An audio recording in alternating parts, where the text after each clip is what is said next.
And welcome back. Again, this is the Catholic Lady, and we are reading Great Line of God by Taylor Caldwell.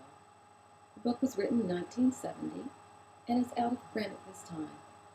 However, you can, if you look, find copies either through Amazon resellers or perhaps some used bookstores, but it is very rare.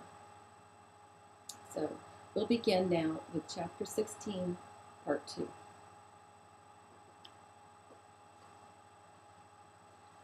The pouch of gold sesterces that you sent me was received with gratitude and affection. But I assure you that my earnings as a tent maker are sufficient for my slight needs. I sleep in the rear of my shop. I am content with simple foods and the plainest of wine, and a handful of fruit. I do not dress extravagantly. Rabban Gamaliel once told me, had your childhood and youth been spent in penury, you would not be so easily satisfied now. A remark which seems too subtle to me. Was he implying that one reared in comfort and even in luxury finds later poverty less onerous and unbearable, and that poverty is endured best by those accustomed to excellent food? If this were an adventure and not a hardship? It is possible, then, that the Rabban was not only correct but wise.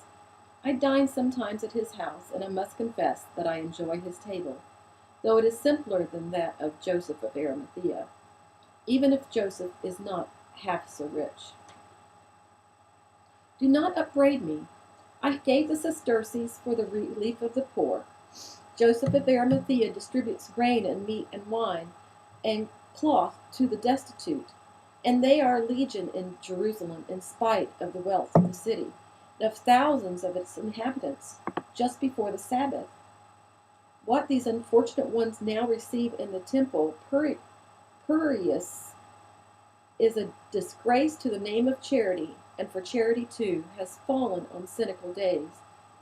Few are concerned with the poor and wretched any longer, and yet charity is one of the virtues demanded by God of the Jews. I implore you, my dearest of fathers, to write me frequently.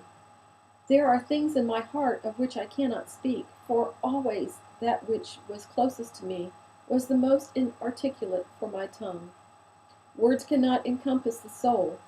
I am happy. I never knew happiness before as I know it now. I have not fulfilled myself. I have not reached the promise. It is still behind the distant hills, but I strive toward it on all days. Sometimes I am weary with work and study, and there is numbness in my hands and in my brain, and I long for my home in Tarsus and the sight of familiar faces and gardens. These are but passing weaknesses. I would not change my fate for the aught of the world. I have young students who listen to me reverently. I feel I am approaching some revelation that is flowering in the darkness and the silence of my nights, but what it is I do not know. I only know that it is there, and my soul bounds with joy, that is close to agony. What is my afflicted eye to all this, or the fact that I have lost the strength of my boyhood, and must drive myself as a man drives oxen? God has given me the sinews and sturdiness of the Spirit, and that is more than sufficient. Therefore do not grieve for me. Concern yourself not for me, nor have anxieties in my behalf. I am doing only as I must, and so I implore you to rejoice with me and know that if I had not had such a father, I would not possess my present courage and my patience. I send greetings to Aristo, my old teacher.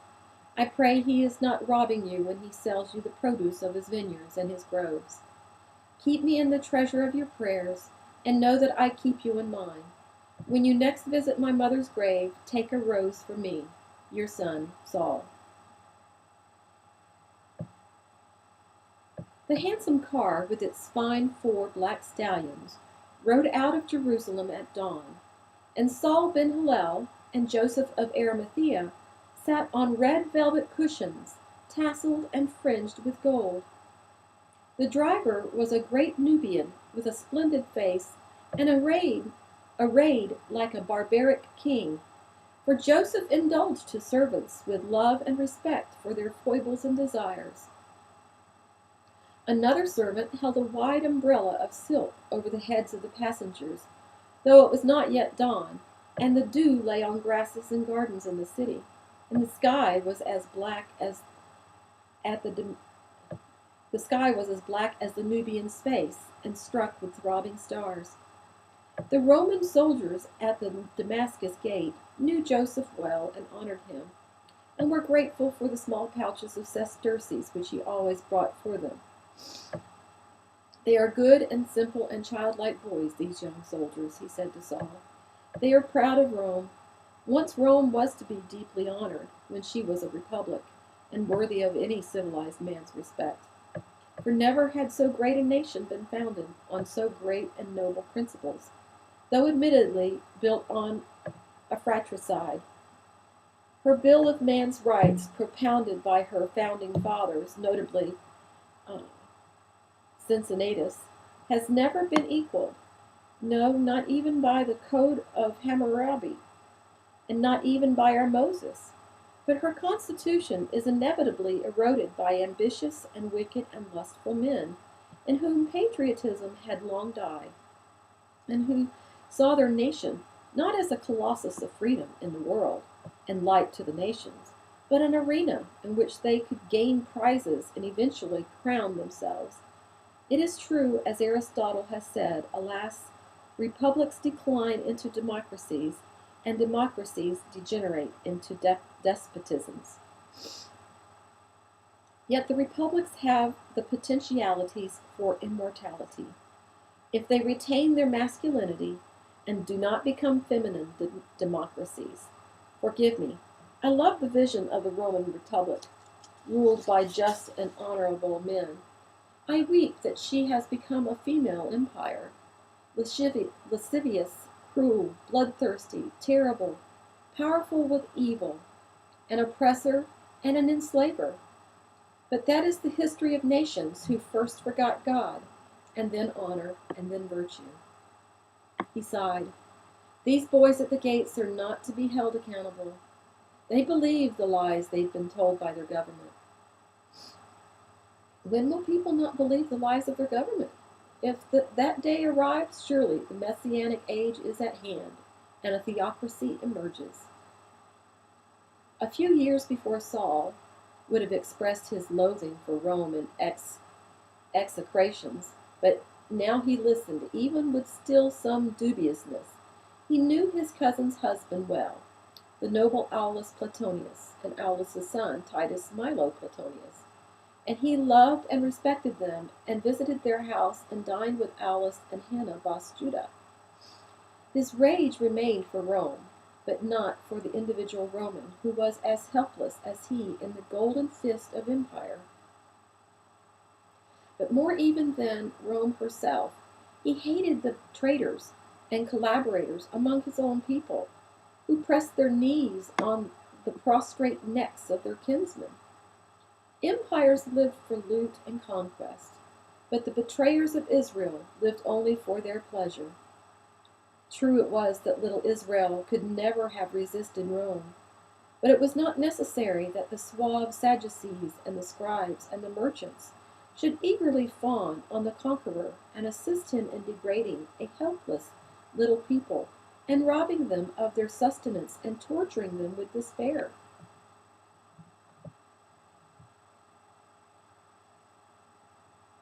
Pardon me, I have a cold, so my throat's getting dry. Joseph was reflecting, "Our young Saul has advanced into manhood these 10 years since first he came to Jerusalem. And he understands now that man's evil is ubiquitous, and that there are no good nations as opposed to evil nations, just as there are few, if any, good men. Ah, what a marvelous world this world would be if any nation were righteous, even if she boasted only 10,000 inhabitants. But wickedness is endemic in man. It is the hidden plague in his soul, awaiting the implosion of infection. A little kingdom is no more righteous than a great empire. nor are her rulers more virtuous. We of Israel have been a singular nation, admonished and held by God through the centuries. We have eaten out of his hand as lambs eat from the hands of the shepherds. We have been given guides and prophets. We were given Moses. We have been given the Messiah. As the householder tends his children and teaches them and loves them and cherishes them and protects and guards them, so has God guarded Israel and loved her. Yet we are not now more honorable than Rome, more worthy of mercy. His judgment has fallen upon us, just as it will fall upon Rome. For God is no respecter of persons, and all men are his own, and one is no dearer than the other, nor one more deserving of punishment than another. May God have mercy on the souls of all men. The earth was dark and silent, lit only by the huge and wandering light of the stars, and it was very still out in the desolate places. It was also chill, and Saul wrapped himself in his dull, warm cloak of goat's hair, which he had woven himself, and it was stiff and unyielding. The iron-shod wheels of the car rumbled over thin rubble and gravel and sand and dust, and the horses' hoofs struck fire on the stone, and a fresh sharp wind lashed the face. It was an arid wind, and it also smelled of the ages, for this was an ancient land, and the dead earth was the tomb of vanished nations. Dawn comes with sudden swiftness, and a kind of silent and enormous tumult in the lands of the east. At one moment the earth was blank and dark, the hills invisible, and at the next the whole eastern sky was a blazing amber conflagration, and the hills started against it. And then they poured with a glittering coppery light like water that has been set aflame. That light rushed down mountainside and terrace, and engulfing them in burning radiance, and cypresses and sycamores and groves seemed to leap into existence where there had been nothing before, and little white houses turned red as if their facades were on fire. Then the sun stood shouting on a mountaintop, and the earth awoke with a murmurous echo. Saul, always sensitive to the sights of the earth and beauty, though he frequently and sternly said that these were distractions from the contemplation of God, was awed as always. He glanced at Joseph of Arimathea, but Joseph's large bald head and part of his long oval face was still hidden by his hood, and now he leaned forward and murmured something to the Nubian driver, who touched his whip hand obediently to his forehead. The car turned on the dry yellow earth, and the stallions' hides were flecked with foam. They reached a spring, and the horses drank. Joseph said to Saul, "We have far still to go into the desolate places, so refresh yourself." So Joseph and Saul left the car and bathed their faces and dusty hands in the spring and drank of it. Joseph produced cool fruit and wine and bread and excellent cheese. He shared this with his servants courteously, and he and Saul ate and drank, and the sun became excessively hot. And Saul threw off his cloak, revealing his dark gray linen tunic. His red hair caught a vivid blaze from the sun, and Joseph said, regarding his fair and freckled face, "It is not well to expose yourself in these places, Saul, so draw your hood to give shelter to your complexion and to protect your eyes." His own eyes, so big and dark and liquid, beamed on Saul with affection, and again Saul was baffled at the kindness to him of this good and renowned man. Saul could not see himself as Joseph saw him, a young man of ardent, if somber passions, with an ascetic face strong with square and angular bones, and with eyes that appeared to glow with visions. There were many who considered Saul formidable and ruthless, with slow men and arrogant with knowledge. Excuse me, let me start that one over again. There were many who considered Saul formidable and ruthless with slow men, and arrogant with knowledge, and impatient beyond toleration. But Joseph knew him as a young man with destiny, large in his blue eyes, even in the eye that drooped and reddened at too much light. Paul had many imperfections.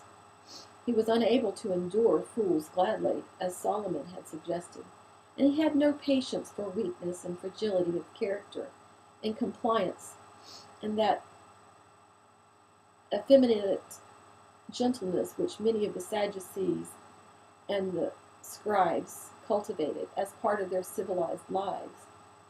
We are kind, they appeared to be insisting on all occasions. In rebuke to others, they considered ungentile. But Joseph remembered what a sage had said. Strange it is that those who wish all men to be kind are themselves incapable of kindness. In Joseph's estimation, he was a man who knew men. Saul's fine and brilliant gaze overlaid the base coarseness of pottery.